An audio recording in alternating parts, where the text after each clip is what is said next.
Alright,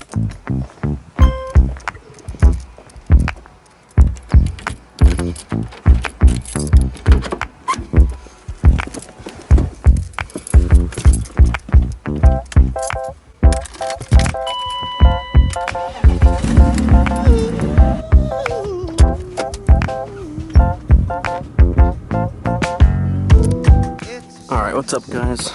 It's been quite a long time. Just wanted to kind of make a quick update video of what the M3 looks like now. So last time I made a video, probably the biggest update would be the wing. So last time I made a video, I talked about getting the wing, and probably about a year ago I did get the wing. It's the Abraham's Motorsports genuine replica.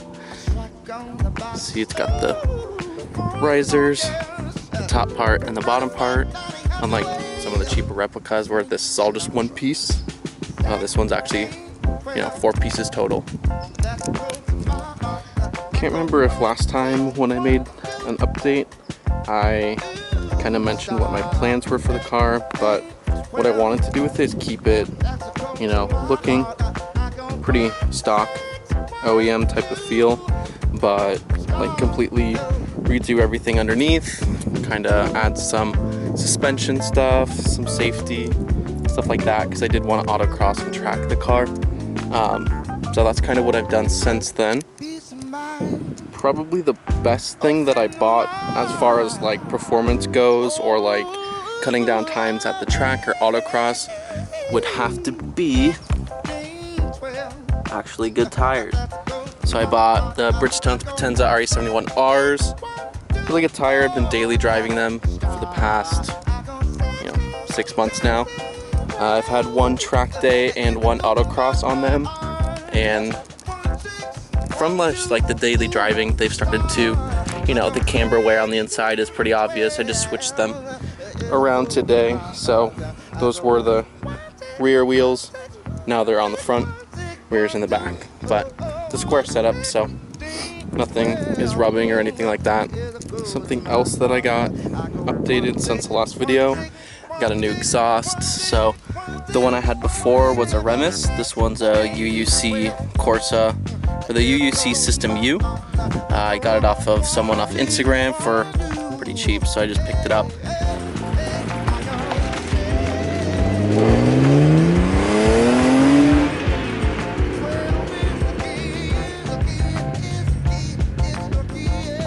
The only real maintenance thing that I've had to deal with in the past almost 2 years of having this car now has been maybe last month I replaced the alternator. That was probably the biggest expense I've had since owning the car. And I also daily drive this, so since I bought it I put about close to 30 to 40,000 miles on it. So driving it every single day to and from work, to and from school. So a lot of miles get put on this car. It's not just sitting in the garage and like stuff breaks that way. I mean, I'm actually driving it and stuff just breaks just from, just daily use.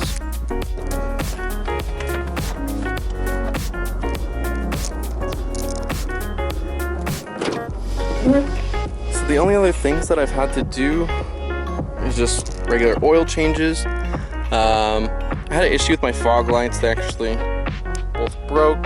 I have the deletes. My girlfriend got them for me, and they're painted and everything. I just haven't put them in quite yet.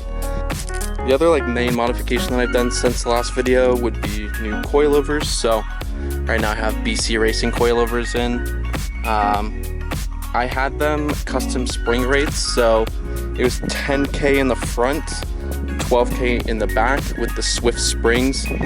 So the Swift springs are just a little bit better quality than just the standard springs that BC would come with, so I opted for those. I also have a UUC front sway bar. I forgot the exact dimensions of it, but it's the bigger one, and right now it's on full stiff.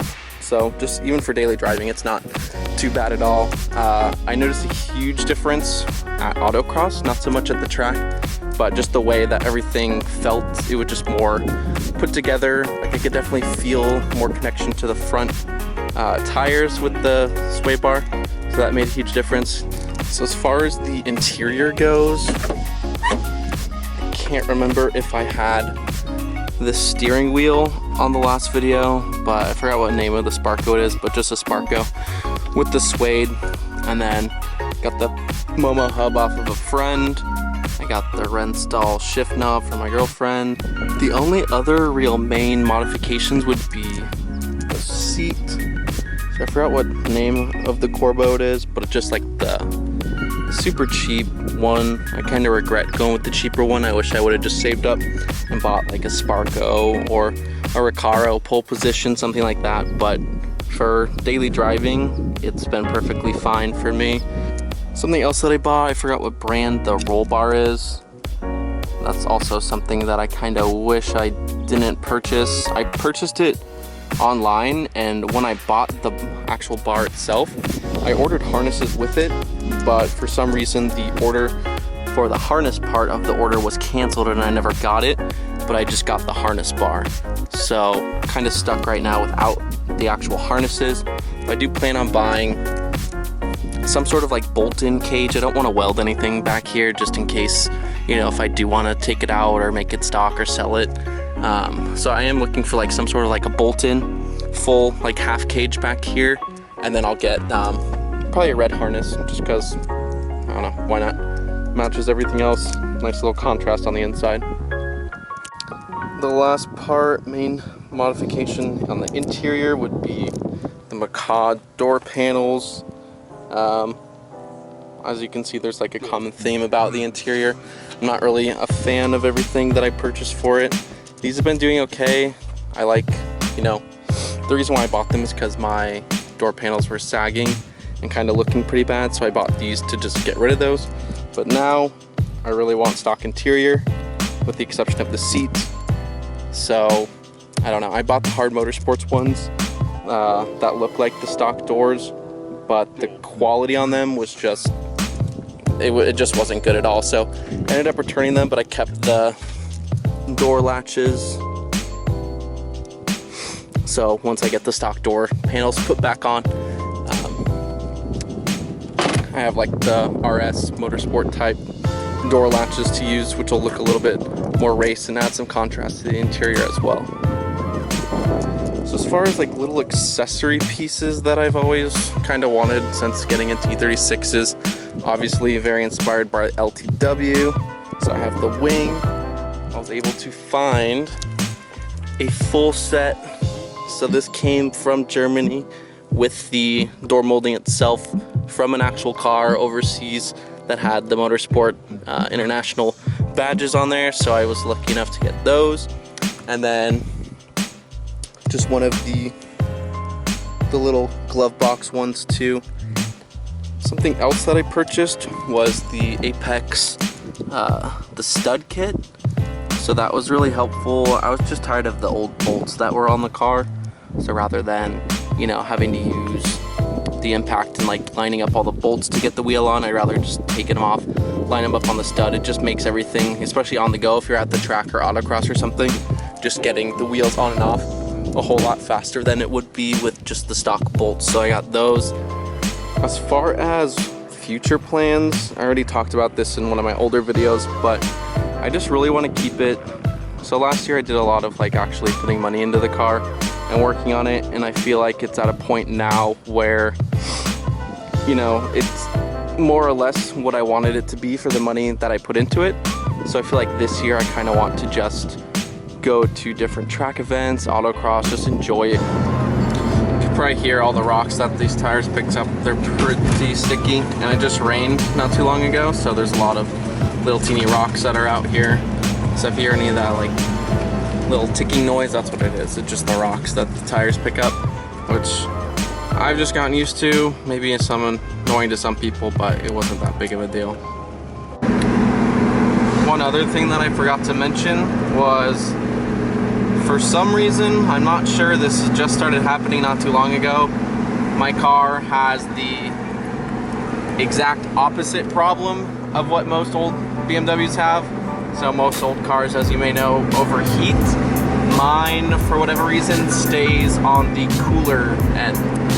It's probably just a stuck thermostat. I haven't really had time to go in and, you know, actually see what the issue is. Some of you may be wondering what it looks like in the rear view with the LTW if it blocks your vision so much. It's not that bad. The one thing that's really nice about it is that it blocks the headlights from cars that may be behind you quite a bit, so you don't have to worry about that annoying glare from other drivers.